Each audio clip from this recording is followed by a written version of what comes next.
Hi everyone, I'm Steve. Welcome to the Audiophiles. Glad you can make it today. Now, I want to review George Harrison's All Things Must Pass 50th Anniversary box set. I have the 5 LP box set. I also have the original from 1970 here, a little beat up.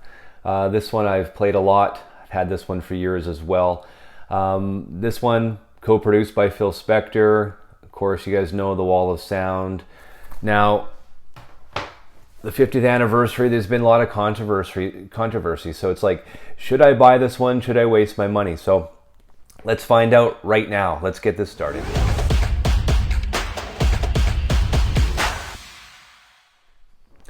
Here it is. All Things Must Pass, 50th Anniversary Deluxe 5 LP box set. Now, a lot of controversy on the different forums out there online. Some of the forums on Facebook.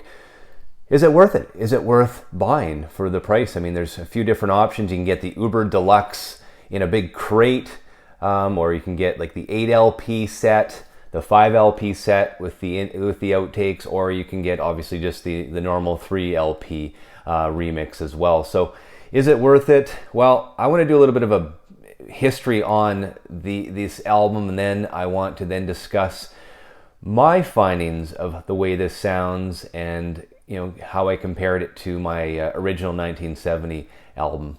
So this is George Harrison's third studio album. It was released in November of 1970.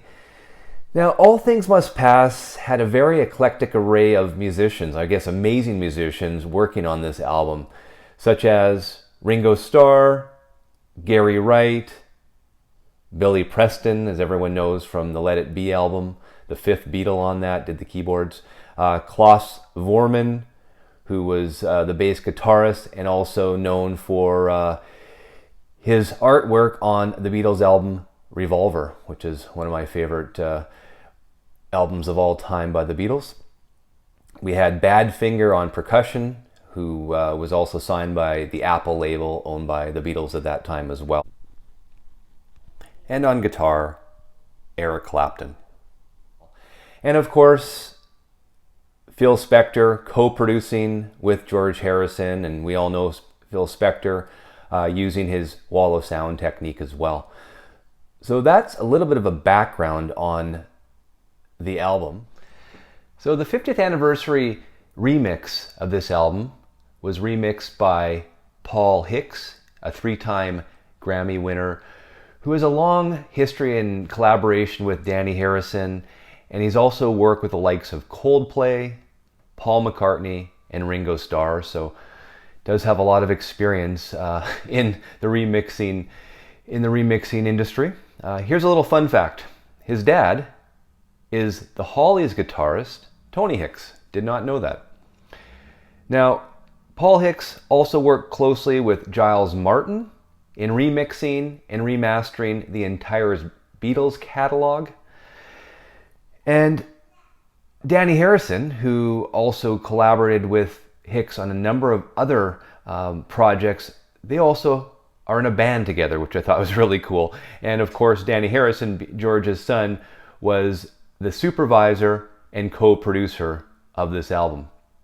Now, on some of the MoFi sites on Facebook, someone mentioned that the actual dead wax of this album, I'm going to show you here, does not have the mastering engineer's writing in the dead wax. Normally, you would see if it was, Miles Showell from Abbey Road Studios, it would say Miles and the half-speed mastering. There's nothing here.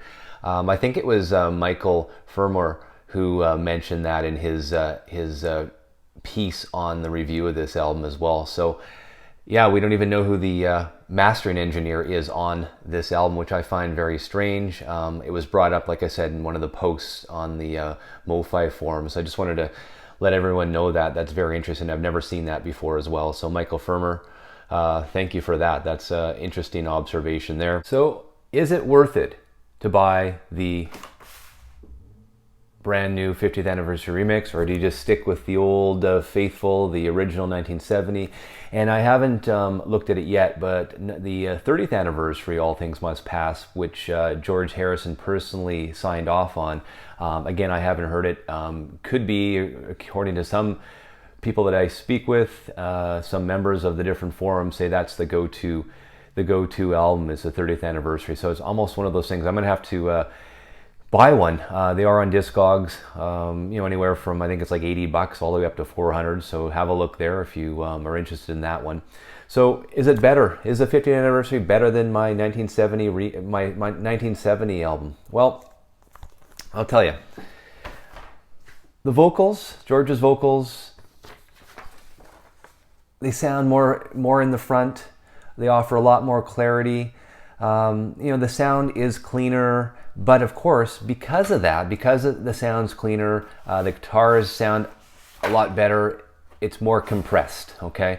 So that being said, I feel on this remix, they've ramped up the mid bass, and really there's areas where it does sound outstanding. Some songs sound outstanding compared to the original, and others sound really muddy and flat. So it really is, I mean, this album, the 50th anniversary, it's one of those things. If you're a true George Harrison fan and fanatic, obviously buy the album. It's definitely worth it. The outtakes are worth it alone.